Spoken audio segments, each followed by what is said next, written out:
عليكم رقيبا يا أيها الذين آمنوا اتقوا الله وقولوا قولا سديدا يصلح لكم أعمالكم ويغفر لكم ذنوبكم ومن يطع الله ورسوله فقد فاز فوزا عظيما فإن أصدق الحديث كتاب الله وخير الهدي هدي محمد وشر الأمور محدثاتها وكل محدثة بدعة وكل بدعة ضلالة أما بعد.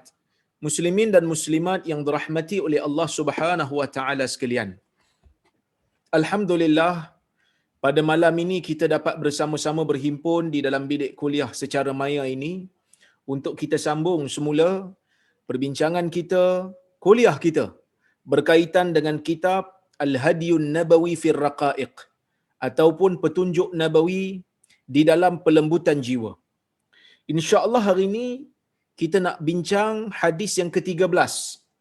Seperti mana kata penulis, iaitu guru saya sendiri, Dr. Sharaf Al-Qudah hafizahullah, yang mana kata Dr. Sharaf, an Ibn Abbas an Rasulillah sallallahu alaihi wasallam fima yarwi an rabbih tabaraka wa ta'ala qala inna Allah kataba al-hasanati was-sayyi'at ثم بين ذلك فمن هم بحسنة فلم يعملها كتبها الله عنده حسنة كاملة وإن هم بها فعملها كتبها الله عز وجل عنده 10 حسنات إلى 700 ضعف إلى أضعاف كثيرة وإن هم بسيئة فلم يعملها كتبها الله عنده حسنة كاملة wa in hamma biha fa'amilaha katabaha Allahu sayyi'atan wahidah. Hadis riwayat al-Imam al-Bukhari yang bermaksud daripada Ibnu Abbas radhiyallahu anhuma. Ibnu Abbas ni Abdullah bin Abbas radhiyallahu anhuma, daripada Rasulullah sallallahu alaihi wasallam, yang mana Rasulullah sallallahu alaihi wasallam meriwayatkan hadis ini daripada Allah Azza wa Jal, daripada Tuhannya. Dalam erti kata yang lain, hadis ini merupakan hadis qudsi. Hadis ini bukan hadis yang seperti mana kita baca sebelum-sebelum ini, yang mana Nabi sallallahu alaihi wasallam menyebutkan satu perkataan atau Nabi sallallahu alaihi wasallam melakukan satu perbuatan ataupun Nabi sallallahu alaihi wasallam memberikan approval kepada perkara yang berlaku di zaman baginda yang baginda tahu. Ini semua kita panggil sebagai hadis nabawi ataupun hadis marfu', hadis yang disandarkan kepada Nabi sallallahu alaihi wasallam. Tapi hadis yang kita bacakan ini tuan-tuan merupakan hadis qudsi. Apa itu hadis qudsi? Hadis yang Nabi sallallahu alaihi wasallam riwayatkan daripada Allah selain daripada Al-Quran. Kalau Nabi sallallahu alaihi wasallam menyampaikan kepada kita sesuatu yang ada di dalam Al-Quran, sesuatu yang dianggap sebagai Al-Quran, yang itu kita panggil Al-Quran. Lafaznya, setiap perkataannya memberikan pahala yang khusus. Lafaznya mukjizat. Semua yang ada di dalam Al-Quran itu semuanya sabit dengan jalan yang mutawatir. Maksudnya jalur dia terlalu banyak sehingga tidak ada keraguan padanya. Tetapi kalau kita katakan hadis Nabi sallallahu alaihi wasallam riwayatkan daripada Allah Azza wa Jal, kita panggil dia hadis qudsi. Hadis qudsi ni tak ada dalam Quran sebab dia hadis. Tapi hadis qudsi ni ada yang sahih seperti yang kita akan baca ni. Ada yang tak sahih, ada yang palsu pun. Maksudnya orang sandar dekat Nabi secara palsu, secara dusta. Ada juga hadis yang palsu. Yang ni yang sahih. Ada beza tak hadis qudsi dengan hadis marfu'? Ada beza. Hadis qudsi ni Nabi sandarkan daripada Allah. Dia kata daripada Tuhanku, daripada Allah Azza wa Jalla. Allah berkata, itu hadis qudsi. Hadis marfu' Nabi sendiri buat, Nabi sendiri cakap, Nabi sendiri perakukan. Apa perbezaan di antara hadis qudsi dengan Quran? Hadis qudsi dengan Quran ada perbezaan. Antaranya Quran boleh dibawa dalam salat. Manakala hadis qudsi tak boleh bawa dalam salat. Al-Quran ia dia mukjizat daripada Allah. Manakala hadis qudsi ni dia bukan mukjizat secara khusus. Hadis qudsi ada yang sahih, ada yang tak sahih. Manakala Quran semuanya sahih belaka. Okey? Baik. Rasulullah sallallahu alaihi wasallam meriwayatkan daripada Tuhannya Azza wa Jal, yakni daripada Allah Azza wa Jal. Apa kata Allah? Sesungguhnya Allah menulis kebaikan dan keburukan. Sesungguhnya Allah menetapkan kebaikan dan keburukan. Summa bayyana zalik. Kemudian diperjelaskan apakah maksud yang dikatakan Allah Azza wa Jal menetapkan kebaikan dan keburukan. Apa maksudnya tu? Maksudnya ialah man hamma bihasanah.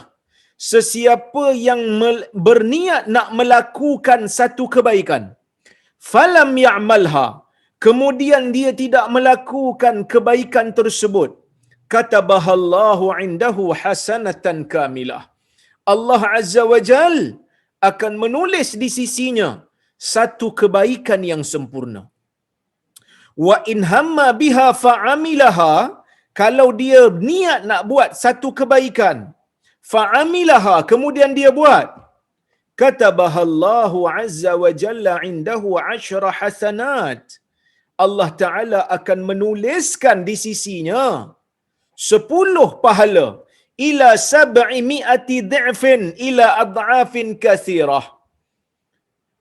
Allah Azza wa Jal akan menulis satu kebaikan yang diamalkan oleh satu orang insan 10 pahala ke apa ni kita kata 10 pahala ke 700 kali ganda dan mungkin lebih lagi, ila ad'afin kathirah. Wa in hamma bisayyi'ah, tapi jika seorang hamba ingin melakukan satu kejahatan, falam ya'malha, tetapi dia tidak melakukan kejahatan tersebut, katabahallahu indahu hasanatan kamilah. Allah akan menulis di sisinya satu kebaikan. Wa in hamma biha fa'amilaha, katabahallahu sayyi'atan wahidah. Kalau dia niat nak buat satu benda jahat dan dia buat sungguh kejahatan tersebut, Allah Azza wa Jal akan menulis di sisinya satu dosa sahaja. Tuan-tuan dan puan-puan yang dirahmati oleh Allah Subhanahu wa taala sekalian, di antara perkara yang kita boleh ambil daripada hadis ini ialah seperti mana perkara berikut. Yang pertama, tuan-tuan, kalau kita tengok bila Nabi sallallahu alaihi wasallam kata innallaha katabal hasanat was sayyiat, Allah Azza wa Jal menetapkan kebaikan dan Allah menetapkan keburukan. Maksudnya dalam dunia ni ada benda yang dipanggil sebagai kebaikan, ada benda yang dipanggil sebagai keburukan. Dan kebaikan dan keburukan ini kita memerlukan kepada wahyu daripada syarak. Nak menentukan benda ni baik atau buruk bukan semata-mata dengan akal fikiran kita yang tidak ada bimbingan daripada wahyu. Jadi sebab itu tuan-tuan, nak tahu satu benda itu baik atau buruk, kena timbang dengan neraca syarak. Kena timbang dengan neraca wahyu. Kena tengok Allah Ta'ala kata apa. Kena tengok kena tengok Rasul kata apa. Bukan tengok manusia punya pandangan. Manusia punya pandangan ni pun berbeza-beza. Ada manusia tengok benda ni baik, ada manusia tengok benda yang sama buruk. Ada manusia tengok benda ni okey, ada manusia tengok benda ni tak okey. Akhirnya kalau kita hanya bersandarkan kepada pemikiran manusia, manusia ini berbeza-beza. Nak tahu kebaikan ke keburukan, kena pergi semak Al-Quran, kena pergi semak As-Sunnah. Maka sebab itu tuan-tuan dan puan-puan rahmati Allah sekalian, halal dan haram, dosa dan pahala, penentuannya adalah wahyu. Nak tahu benda ni Tuhan suka ke tak suka? Kena tengok wahyu. Nak tahu benda ni Rasul suka ke tak suka? Kena tengok wahyu. Kita orang-orang biasa tidak mampu untuk menentukan sesuatu perkara itu Allah suka atau tak suka, melainkan dengan pimpinan wahyu. Nak tahu benda tu baik atau tidak, wahyu dulu. Wahyu kena tentukan. Wahyu kena senaraikan. Kalau wahyu tak sebut, tengok ciri-ciri benda tu. Ada tak pada perkara-perkara yang dinyatakan oleh syarak? Kalau ada, maka baru kita buat keputusan. Baik. Itu yang pertama. Baik. Yang kedua, ya, bila Nabi sallallahu alaihi wasallam menyebutkan, bila Nabi sallallahu alaihi wasallam menyebutkan perkara yang ditentukan oleh Allah ni baik dan buruk, siapa yang niat nak buat benda baik, kemudian begini-begini, siapa yang nak buat benda buruk, begini-begini. Syekh Syaraf Al-Qudah, dia menjelaskan kepada kita apa yang berlaku dalam jiwa manusia. So secara tak langsung, hadis qudsi ni bagi tahu kat kita tentang sesuatu dalam jiwa manusia. Secara indirectly, secara tidak langsung, Nabi sallallahu alaihi wasallam ataupun Allah Azza wa Jalla di dalam hadis qudsi ni nak bagi tahu kat kita bahawasanya manusia ni tergolong daripada fizikal dan juga spiritual. Maksudnya ada benda yang zahir di luaran, ada benda yang kita sembunyikan di dalam. Maksudnya benda yang di dalam ini sebelum nak terbit daripada tindakan kita, dalam ni akan berfungsi dulu. Sebab itu dalam hadis yang lain Nabi sallallahu alaihi wasallam pernah menyebutkan. Nabi SAW kata, "Innamal a'malu binniyat wa innama likulli imri'in ma nawa." Sesungguhnya setiap amalan itu dengan niat. Maksud apa? Setiap amalan itu sebelum berlaku pastinya akan dimulakan dengan niat. Maksudnya niat ini berfungsi. Niat ni adalah step pertama. Sebab tu mana-mana sebelum belajar ibadat, dia mesti dimulakan dengan niat dulu. Wa innama likulli imri'in ma nawa. Sesungguhnya setiap orang akan diberikan ganjaran. Setiap orang akan diberikan balasan berdasarkan kepada apa yang dia niatkan. Jadi dalam hadis ni Allah Azza wa Jal, dalam hadis qudsi ni Allah Azza wa Jal nak bagi tahu kita manusia ni sebelum nak buat apa-apa tindakan pasti berlaku sesuatu dulu dalam jiwa dia, didahulukan dengan niat dulu. Itu yang pertama. Yang kedua, niat ni pun ada arba'u darajat, kata Syekh. Syekh kata sesuatu yang berlaku dalam jiwa insan ada 4 darjat, ada 4 martabat. Martabat yang pertama kata Syekh, hadisun nafs. Martabat yang pertama, hadisun nafs. Apa itu hadisun nafs? Hadisun nafs ni ialah lintasan jiwa. Lintasan jiwa, terdetik sesuatu. Yang mana dia kata wahwa tarjih adamil fi'il wa darajatuhu min wahid ila 49%. Yang bermaksud bila kita kata lintasan jiwa je, sesuatu yang terlintas dalam jiwa insan tetapi darjatnya macam lebih banyak untuk tak nak buat, iaitu daripada 1 hingga ke 49%. Apa maksudnya? Maksudnya sesuatu dikata ayakhtural amru sawa kana khairan aw syarran ala dhihn. Maksudnya sesuatu yang terlintas dalam jiwa manusia sama ada kebaikan atau keburukan, tetapi dia begitu saja. Maksudnya dia tak sampai kepada tahap nak buat. 1 ke 49% saja. Itu hadisun nafs. Yang itu kita panggil lintasan jiwa. Okey? Ataupun dalam bahasa yang disebut dia kata tarjih adamil fi'il. Biasanya lintasan jiwa ni orang tak buatlah tindakan, just lalu je. Okey? Kemudian yang kedua, at-taraddud. Yang kedua ni yang berlaku dalam jiwa manusia, taraddud. Taraddud ni macam tak tahu 50-50. Itu dia kata wa ma'nahu adamu tarjih. Maknanya tak boleh nak buat mana satu tindakan yang diperlukan. Nak buat ke tak nak buat? Nak buat ke tak nak buat, itu taraddud. Dia punya darjat dalam jiwa manusia ni 50%. 50% nak buat, 50% tak nak buat. Fahuwa huna mutaraddid, dia kata. Di sini nampak dia taraddud. Lam yurajjih fi'il aw adamahu. Ha. Jadi maksudnya dia tak mampu nak buat keputusan. Nak buat pun tidak, tak nak buat pun tidak, masih lagi fikir. Okey, itu martabat yang kedua. Martabat yang ketiga, al-ham. Ham ni apa dia? Ham ni dia kata wa ma'nahu tarjihul fi'il wa darajatuhu min 51 ila 99%. Yang bermaksud makna ham ni bila Nabi nukilkan daripada Allah, dia kata man hamma, sesiapa yang ham, sesiapa yang berniat, dia guna perkataan ham. Ham ni sesuatu yang memang nak buat tetapi tak putus. Ya, tak solid. Dia macam nak buat, rancangan nak buat tu kuat.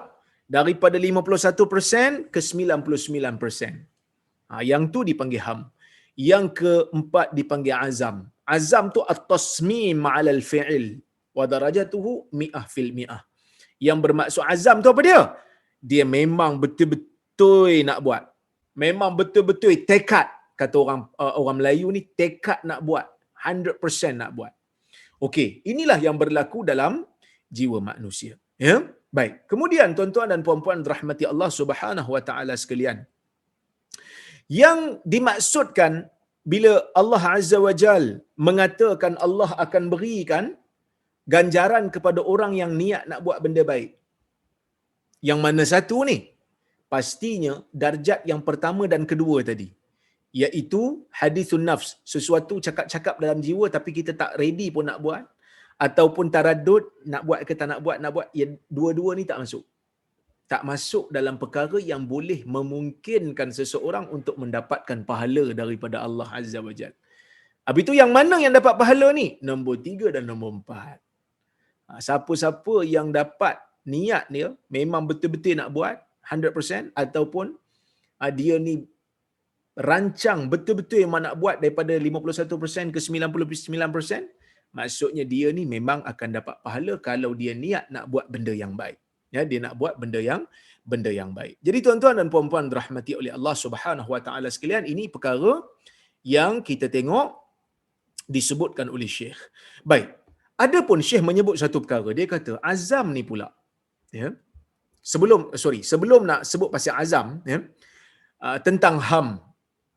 Siapa yang niat 51% ke 99% nak buat benda baik tapi tak jadi buat, ya, tak jadi buat, Allah Taala akan berikan dia satu kebaikan. Kenapa?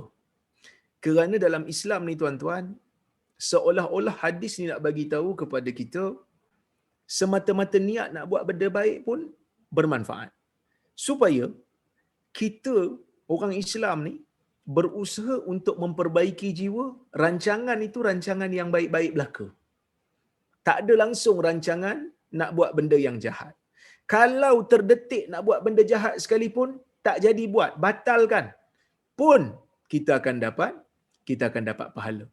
Katalah satu orang dia niat nak buat benda jahat, dia kata esok nak buat benda jahat. 51 ke 99% memang nak buat benda jahat. Lepas tu dia kata, aku dah terniat nak buat benda jahat ni. Astaghfirullahalazim. Ya Allah, saya minta ampun, minta maaf kepada kamu. Benda ni tak bagus. Tak jadilah buat. Dia akan dapat satu pahala. Membatalkan niat yang jahat kerana takwa pun dapat satu pahala. Ya. Manakala yang nombor 1 dan nombor 2 ni tadi, orang yang merancang nak buat benda baik tapi tak sampai kepada 51%. Daripada 50 ke bawah, dia tak dapat pahala lah. Begitu juga dosa pun dia tak dapat lah. Kerana apa? Kerana Nabi SAW pernah bersabda dalam sebuah hadis, innallaha tajawaza ali ummati ma haddathat bihi anfusuha ma lam yatakallamu aw ya'malu bihi atau kama qala. Yang mana Nabi SAW bersabda, Allah Subhanahu wa taala tidak menghitung. Allah Taala ni akan melepaskan umat aku apa yang jiwa mereka sebut tapi mereka tidak bercakap ataupun mereka tidak mengamalkannya. Selagi mana tak cakap, selagi mana tak mengamalkannya, yang tu tidak memberikan apa-apa ganjaran, sama ada ganjaran pahala ataupun dosa. Okey, yang dikira ni ham. 51% ke 99% kata Syekh. Maksud kalau nak buat baik, 51% ke 99% memang nak buat. Tapi tak jadi buat, dapat satu pahala. Kalau betul-betul buat, akan dapat pahala 10 kali ganda ke 700 kali ganda dan mungkin lebih lagi. Mungkin lebih lagi. Kenapa ada perbezaan ini? Saya akan huraikan nanti insya-Allah. Saya akan huraikan nanti sebab-sebab kenapa berlaku perbezaan ganjaran lipat ganda yang disebutkan di dalam hadis ini. Insya-Allah kita akan sebut kemudian. Cuma Syekh sebut kat sini, dia kata wa ammal ham, adapun ham 51 ke 99%. Rahmat Allah menjadikan ia ditulis sebagai satu kebaikan. Kerana apa? Satu kebaikan tapi tak digandalah. Kerana dia tak buat. Kerana dia tak buat, ya. Sebab melakukan sesuatu, meniat nak melakukan satu kebaikan walaupun dia tak jadi buat, setidak-tidaknya akan menutup pintu kejahatan apabila dia niat nak buat benda baik walaupun dia tak buat. Ini benda yang kita rasakan yang dipanggil sebagai sadduz zari'ah, menutup pintu kejahatan. Allah Azza wa Jal apabila dia mengharamkan zina, dia mengharamkan perkara yang boleh membawa kepada zina. Dia tutup semua pintu yang boleh membawa kepada zina. Tidak dibenarkan tidak dibenarkan berkhaluat, tidak dibenarkan melihat aurat, dan tidak dibenarkan mendedahkan aurat, menundukkan pandangan dan sebagainya.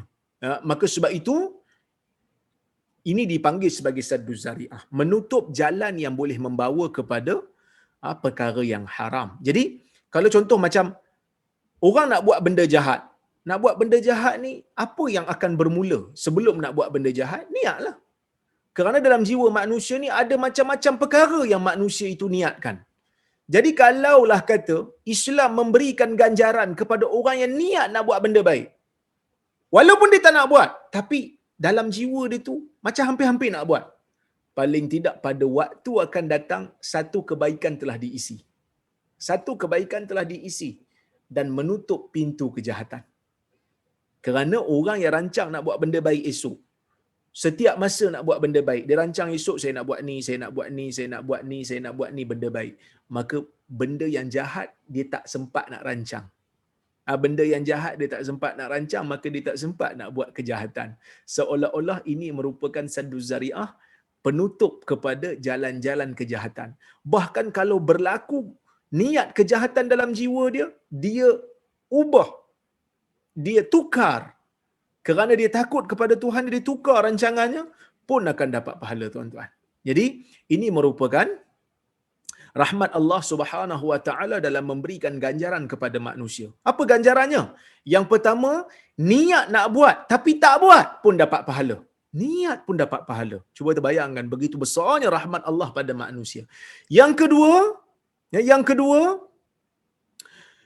buat kebaikan, niat nak buat satu, buat pula, dia akan dapat ganjaran dan digandakan dengan 10 kali ganda paling kurang, 700 kali ganda dan mungkin lebih lagi berdasarkan kepada keadaan dan suasana. Ini juga rahmat Allah. Kemudian orang niat nak buat benda jahat dan membatalkannya disebabkan ketakwaan, mereka juga akan dapat pahala. Begitu besarnya rahmat Allah. Dan niat nak buat benda jahat, batalkan disebabkan kerana takut kepada Allah, dapat pahala, tuan-tuan. Manakala orang yang niat nak buat benda jahat dan buat, Allah Ta'ala akan bagi satu dosa dan Allah Ta'ala tidak gandakan. Jadi ini benda yang dipanggil sebagai rahmat Allah Subhanahu Wa Ta'ala. Pahalanya berganda tetapi dosa tidak berganda. Ini membuktikan kepada kita apa, tuan-tuan?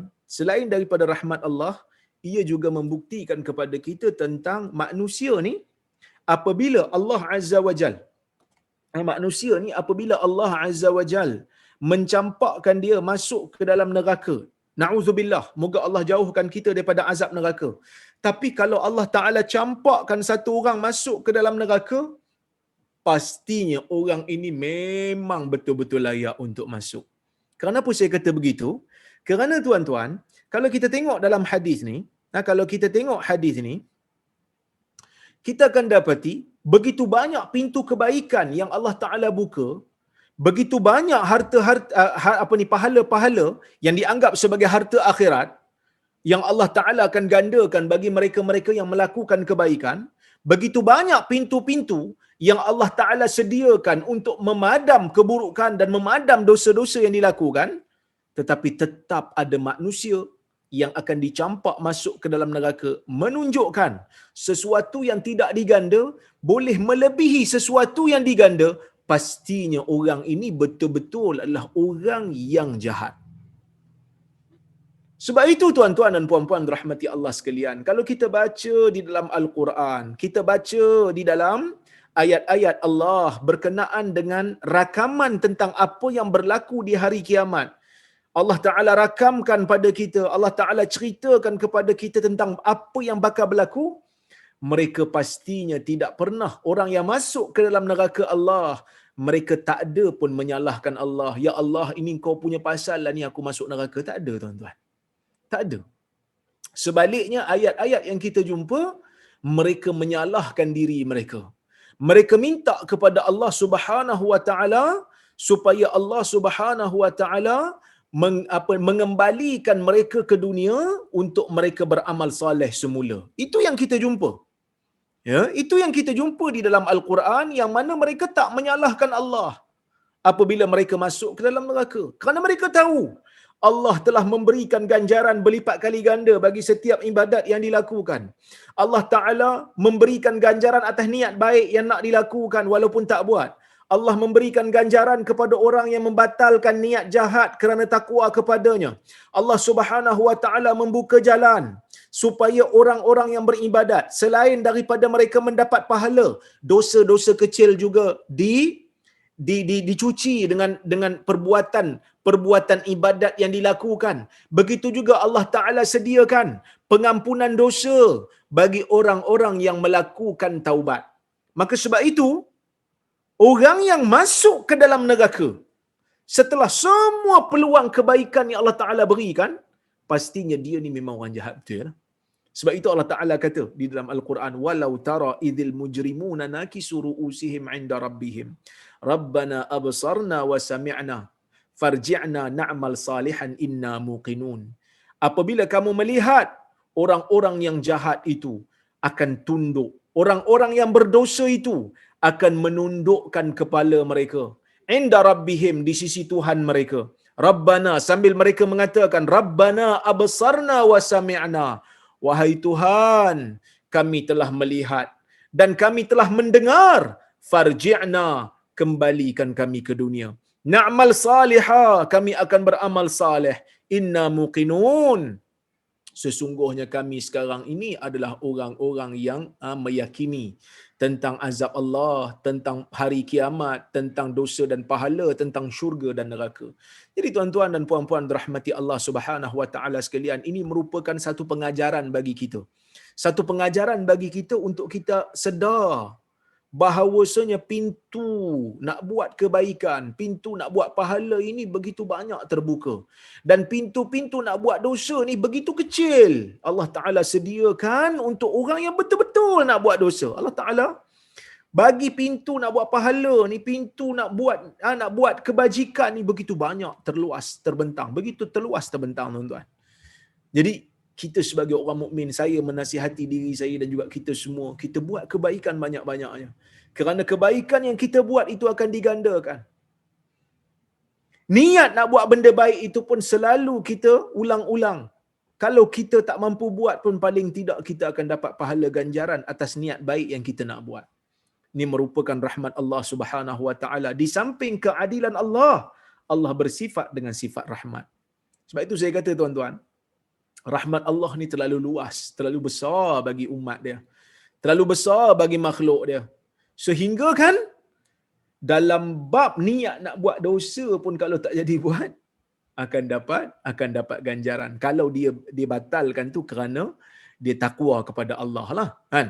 Dia takwa kepada Allah. Tapi kalaulah kata dia memang nak buat benda jahat, dia nak buat betul-betul benda jahat ni, dah azam sungguh nak buat ni, tiba-tiba tak jadi buat kerana ada halangan luaran, yang mana kalau tak ada halangan tu dia buat dah benda jahat tu, yang ni cerita lain lah. Yang ni dia akan dapat juga ganjaran dosa tu. Kerana apa? Kerana dalam hadis Nabi SAW menyebutkan, izal taqal muslimani bisayfayhima al-qatil wal maqtulu finnar. Apabila kamu melihat dua orang muslim bertarung lawan pedang, maka orang-orang yang maka orang yang dibunuh dan orang yang membunuh itu dalam neraka. Sahabat tanya, ya Rasulullah, hadzal qatil wa ma balul maqtul? Ya Rasulullah, ini adalah pembunuh. Kenapa pula yang dibunuh dalam neraka? Yang membunuh okeylah kan. Kita fahamlah di dalam neraka. Nabi kata, innahu kana harisan ala qatli akhi. Kerana dia bersungguh dalam nak membunuh saudara muslimnya. Dia tak membunuh, tapi kalau dia tak terbunuh, dia akan membunuh.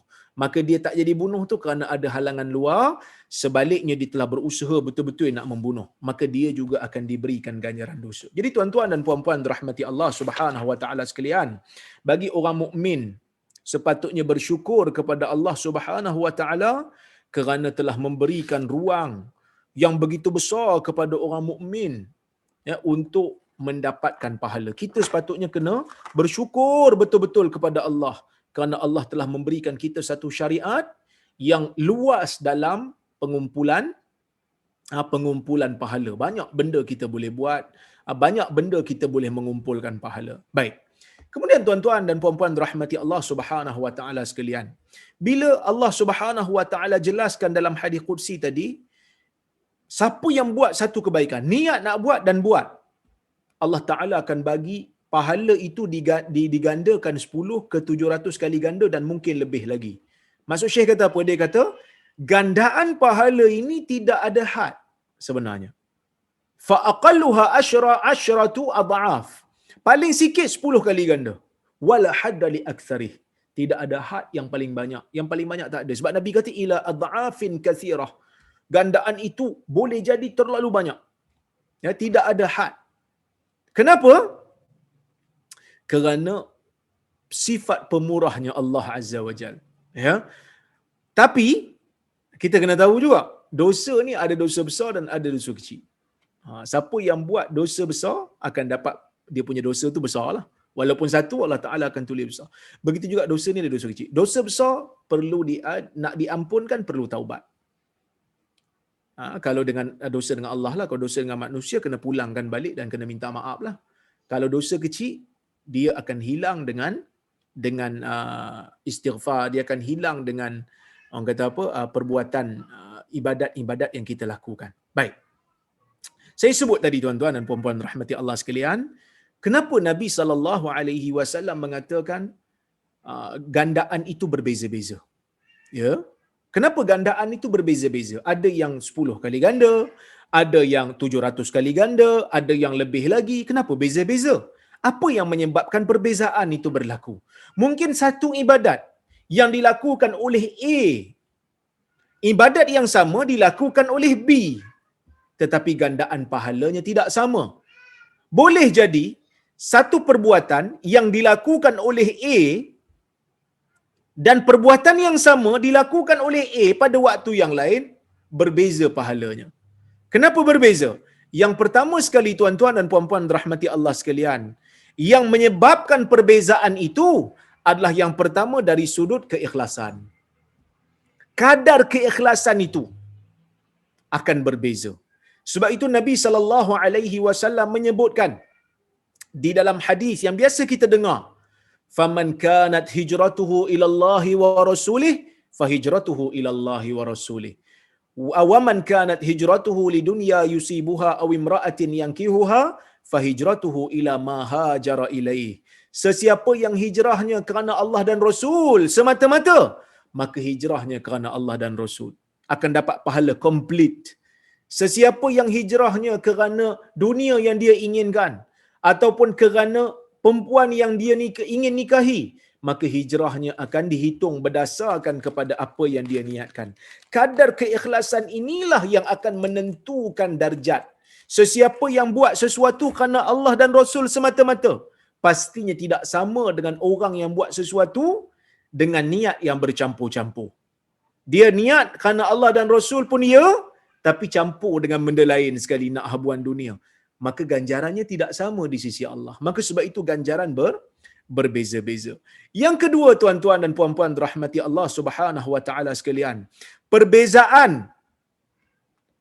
pahala ini selain daripada keikhlasan dihitung juga pada kadar khusyuknya seseorang itu, kesungguhan seseorang itu, kadar kualiti seseorang itu dalam melakukan sesuatu ibadat. Sebagai contoh, seseorang yang bersalat, apabila dia salat dalam keadaan khusyuk, dah tentulah pahalanya lebih daripada seseorang yang salat dalam keadaan separuh khusyuk. Seseorang yang salat dalam keadaan separuh khusyuk, dah tentulah pahalanya tak sama. Tak sama dengan orang yang khusyuk penuh. Begitu juga orang yang membaca Al-Quran, yang mana dia baca Al-Quran dalam keadaan dia tadabbur maknanya, dia cuba memahami maknanya, mengambil pengajaran daripadanya, dah tentulah dia punya pahala tak sama dengan orang yang baca Al-Quran tapi tak tadabbur maknanya. Kan? Tapi tak tadabbur maknanya. Jadi perbezaan pahala bergantung juga kepada kadar kualiti ibadat yang dilakukan. Ya, kadar kualiti. Begitu juga orang yang salat dalam keadaan berjamaah, tak samalah macam orang yang salat bersendirian, kerana kualiti itu. Kualiti berjamaah itu lebih daripada orang yang bersalat bersendirian dari sudut kualitinya. Baik. Kemudian, perbezaan pahala itu juga boleh berlaku apabila bergantung ataupun apabila sesuatu perbuatan ibadat bergantung kepada kesusahan fizikal ataupun kesusahan material. Kerana kita tahu kan, dalam agama ni ada juga kadar pahala yang dihitung, kebesaran kadar pahala itu dihitung kepada kadar pengorbanan. Sebab itu ada dalam riwayat menyebutkan ajruki ala qadri nasabik. Pahala kamu dihitung berdasarkan kepada kadar kesusahan, kadar keletihan. Dah tentulah seseorang yang berada di zaman Nabi sallallahu alaihi wasallam, seseorang yang ada di zaman Nabi sallallahu alaihi wasallam, apabila dia melakukan pengorbanannya itu lebih besar daripada pengorbanan kita. Kenapa? Kerana zaman tu Islam masih belum dominan, Islam masih belum menang betul. Masa zaman sebelum hijrah lah, dah tentulah pahala mereka lagi besar kerana kadar pengorbanan mereka lagi dahsyat. Kan? Ini dia kata masyaqqah, kesusahan. Sebagai contoh yang lain saya nak bagi. Seseorang yang bersedekah, RM1 dia sedekah. RM1 sedekah dari sudut kuantiti sama. Dari sudut kuantiti sama. Tapi RM1 yang dikeluarkan daripada orang yang hanya gajinya RM2,000 sebulan, dengan RM1 yang dikeluarkan oleh orang yang gaji RM10,000, kadar pengorbanan dia tak sama. Kadar pengorbanan dia tak sama, maka pahala pun tak sama. Jadi benda ni kita kena tahu. Hanya Allah Ta'ala yang tahu perhitungannya. Tetapi kadar pengorbanan itu kadang-kadang memberikan kesan kepada gandaan pahala yang Allah Subhanahu Wa Ta'ala akan berikan. Sebab itu Nabi SAW pernah menyebutkan dalam sebuah hadis yang selalu saya bacakan. Iaitu Nabi SAW menyebutkan, La tasubbu ashabi fawalladhi nafsu Muhammadin biyadih law anfaqa ahadukum mithla uhudin dhahaba ma balagha mudda ahadihim wala nasifah. Yang bermaksud, kamu jangan cela sahabat aku. Kamu jangan cela sahabat aku. Demi Tuhan yang diriku berada di tangannya, kalau salah seorang daripada kamu membelanjakan emas sebesar bukit Uhud untuk Islam, kalau ada seseorang daripada kamu yang meninfakkan untuk agama ini emas sebanyak bukit Uhud, sebesar bukit Uhud, pengorbanan itu masih lagi belum dapat menandingi pemberian sahabat walaupun hanya satu tadahan tangan, walaupun hanya satu tadahan tangan atau sebelah. Kau nak kira dari sudut kuantiti tuan-tuan, kuantiti dah tentulah emas sebesar bukit Uhud lagi banyak daripada satu tadahan tangan ataupun separuh tadahan tangan, sebelah tadahan tangan. Tapi Nabi SAW kata kita tak boleh capai pengorbanan sahabat walaupun hanya satu tadahan tangan. Kenapa?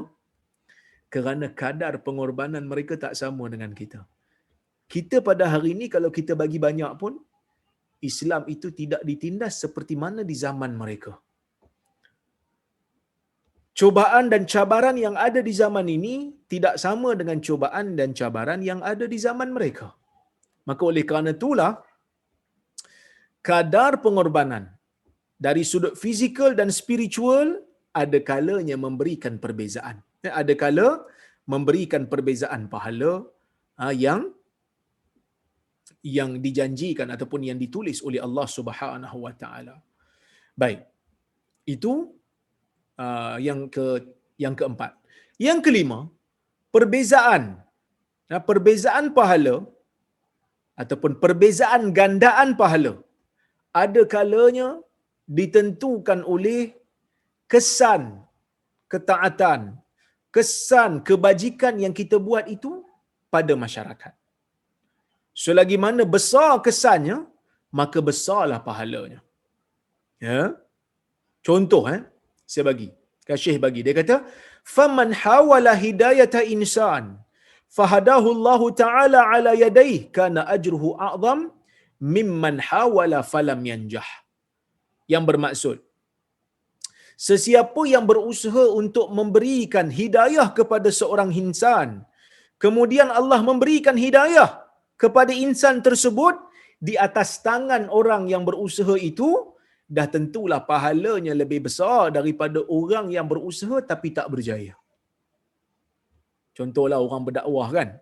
Betul lah kita kata dakwah ni kita usaha je, Allah Ta'ala yang menentukan, itu betul. Tapi kita kena letak target lah dakwah kita ni, saya nak bagi orang sedar, saya nak bagi orang ikut. Kerana yang saya bawa ni benda yang betul. Tapi saya tak paksa kerana Allah yang menggerakkan jiwa. Itu betul. Tapi kena target lah. Semampu mungkin, sebaik mungkin untuk menjelaskan supaya dia tahu dan supaya dia sedar. Jadi tuan-tuan dan puan-puan rahmati Allah sekalian, orang yang berusaha untuk memberikan penjelasan dakwah, penjelasan agama kepada seseorang, tiba-tiba dia berjaya. Masuk Islam orang atas tangan dia. Maka pahalanya lebih besar daripada orang yang berusaha tapi tak berjaya.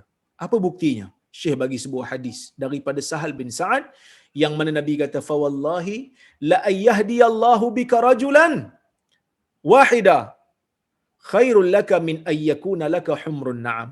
Yang bermaksud, demi Allah, jika Allah memberi hidayah kepada kamu, jika Allah memberikan hidayah kepada seorang lelaki melalui jalan kamu, itu lebih baik untuk kamu daripada kamu mendapat humur na'am, daripada kamu dapat unta yang berwarna merah. Unta merah ni kira unta yang bernilai lah pada zaman tu, kira kenderaan yang paling bernilai.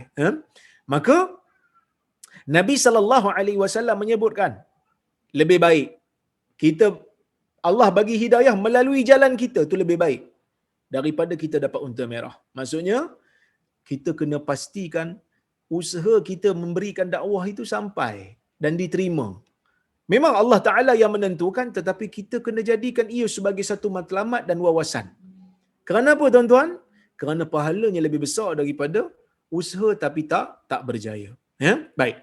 Begitu juga sedekah jariah umpamanya, kalau ia memberikan pahala yang berterusan, lebih baiklah daripada pahala yang tidak berterusan. Ilmu yang bermanfaat, kita bagi satu ilmu, ilmu itu diamalkan, ilmu itu diteruskan, ilmu itu terus, orang kata apa, memberikan manfaat kepada manusia, dah tentulah dia punya pahala akan berterusan. Kan? Kalau kita bagi ilmu kepada masyarakat, ilmu yang kita kata tak bermanfaat, dah tentulah ilmu itu tak memberikan apa-apa pahala pada kita. Tapi ada ilmu yang tak bermanfaat? Jahil yang tak bermanfaat kan?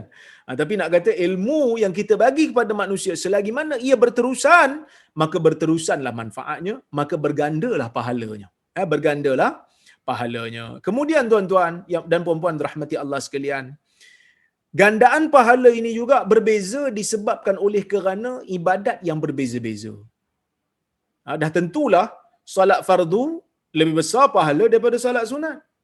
Dah tentulah solat sunat, solat yang kita panggil sebagai sunat muakkad lebih besar pahalanya daripada solat sunat biasa.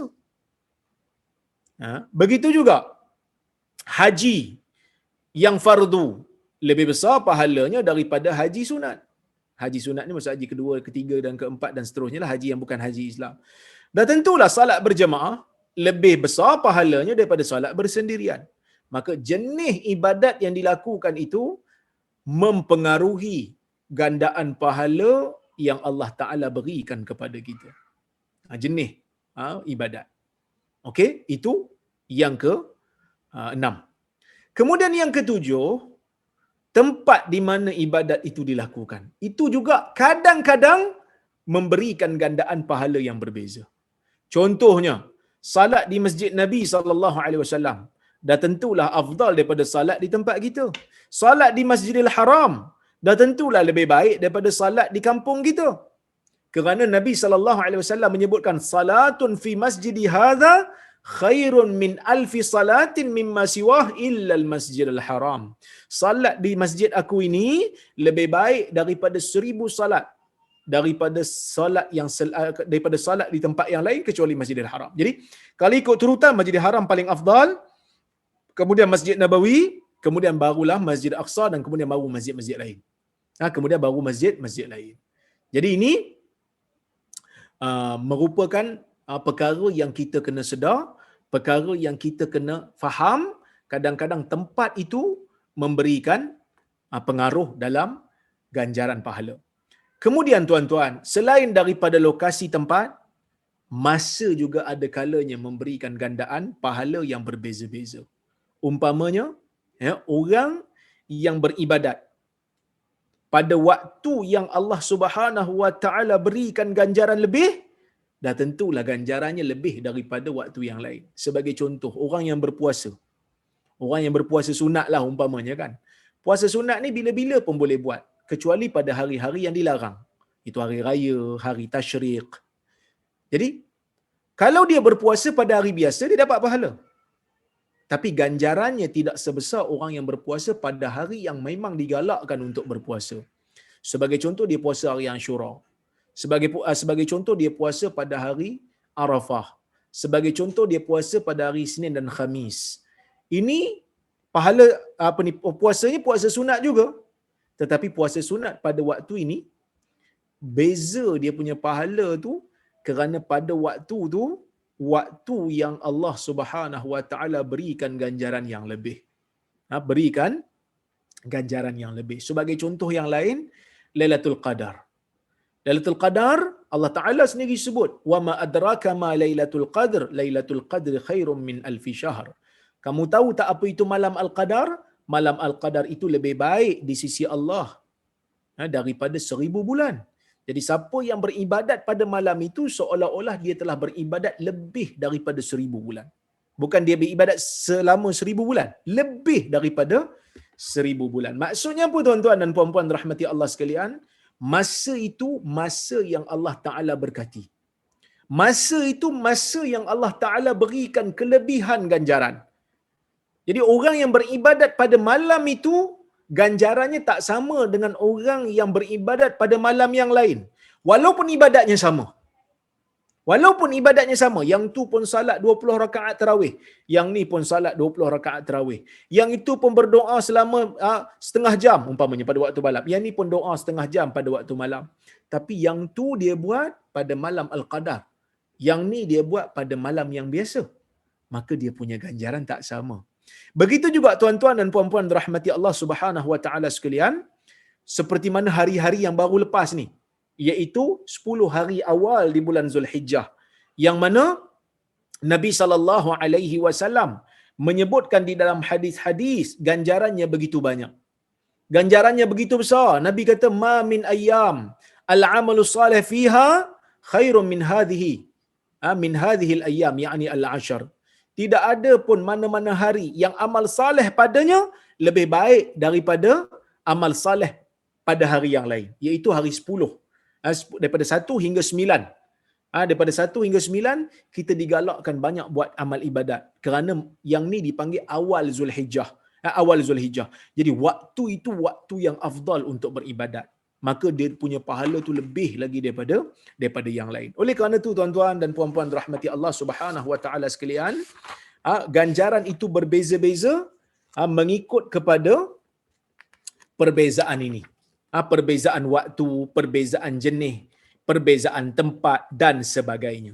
Jadi secara kesimpulannya tuan-tuan, hadis nombor 13 ni secara tidak langsung nak bagi tahu pada kita yang pertama, begitu besarnya kurnia Allah Azza wa Jalla kepada manusia.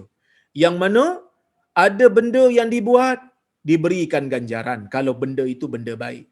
Kalau benda jahat yang dibuat, Allah Ta'ala tak gandakan. Menunjukkan Allah adil dalam nak memberikan hukuman kepada manusia adil. Tetapi dalam nak memberikan ganjaran baik kepada manusia, Allah Subhanahu Wa Ta'ala bersifat rahmat. Memberikan lebih daripada apa yang mereka lakukan.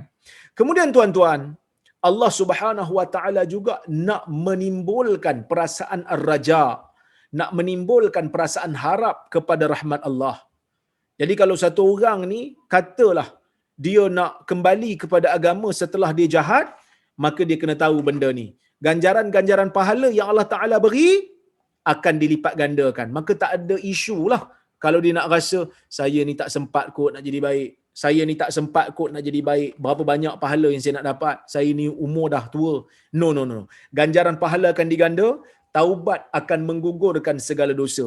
Jika taubat itu dilakukan dengan cara yang sah.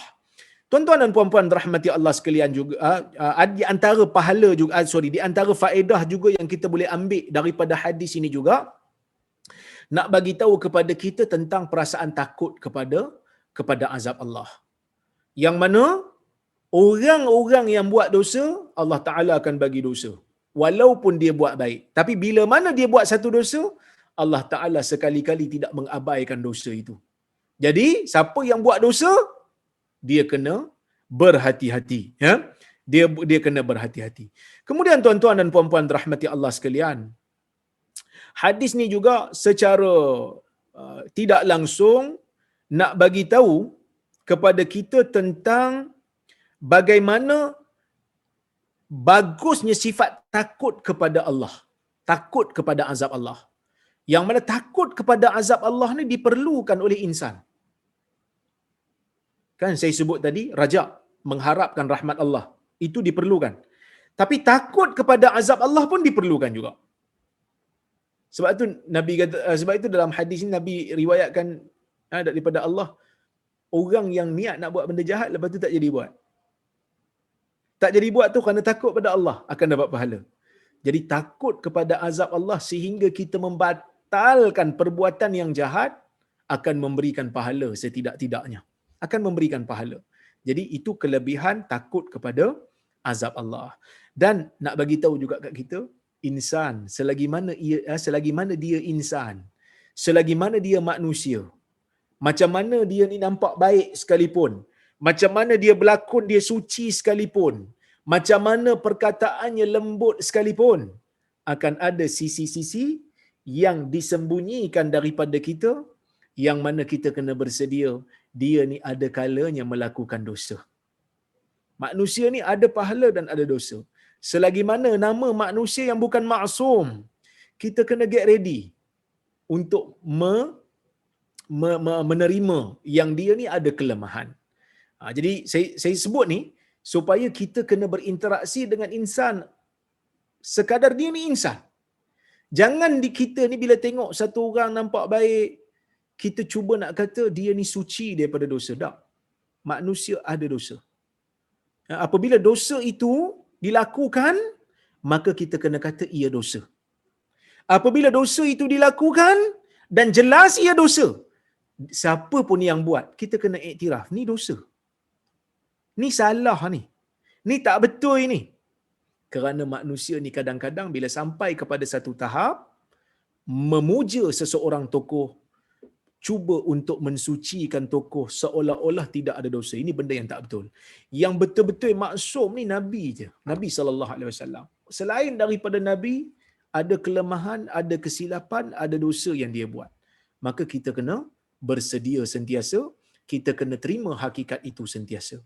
Wallahu subhanahu wa ta'ala a'lam bissawab.